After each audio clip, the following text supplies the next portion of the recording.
Hi, I'm Angela Clarke, author of crime thriller Follow Me and the second in the social media murder series Watch Me, which is out now.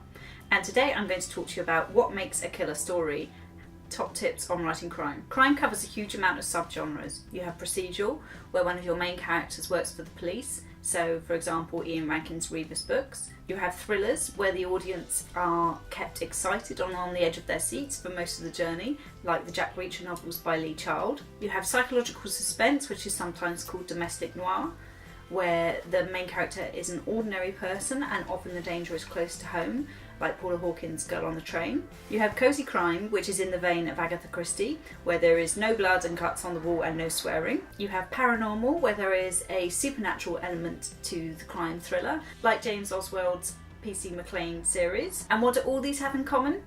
Whether it's a whodunit or a whydunit, they're all plot-driven, suspense-filled, fast action stories. There are three basic ingredients that you'll find in all good crime thrillers.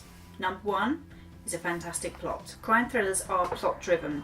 Something needs to happen. It can't all just be moody descriptions of landscapes and a fantastic character. There must be a central conflict, a tension that drives the story on. For example, a serial killer who must be stopped before they kill again. Keep your plot telling over by always asking questions.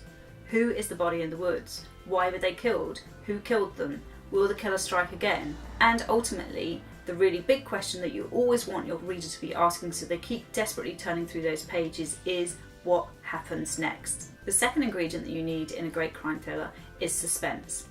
Suspense is that anxious, intense feeling you have when you're not sure what the outcome will be in a good story. The director Alfred Hitchcock, who is basically the master of suspense, gave the example of a bomb. If you have a bomb explode during a scene, then the audience, or in our case the reader, will be surprised, but that feeling is fleeting. If you tell the audience, or in our case the reader, that the bomb is there and it's ticking down and it's going to explode, then you have created suspense. Your reader is on the edge of their seat.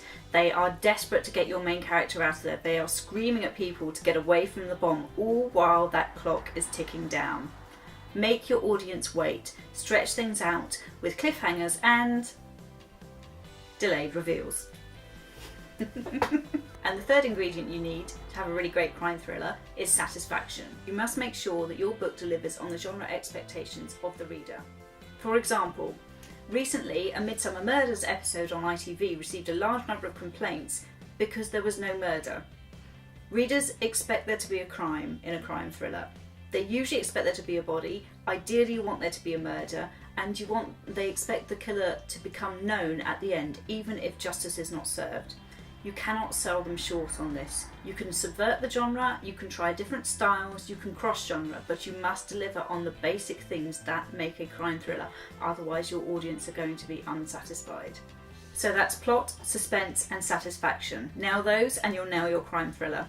I'm Angela Clarke and you've been watching How to Write a Crime Thriller. You can see more tips and tricks on my videos that are being posted throughout the Watch Me blog tour and ultimately on my website, which is www.angelaclarke.co.uk. Do watch out for Watch Me, which is out now, and I'll see you soon. Bye!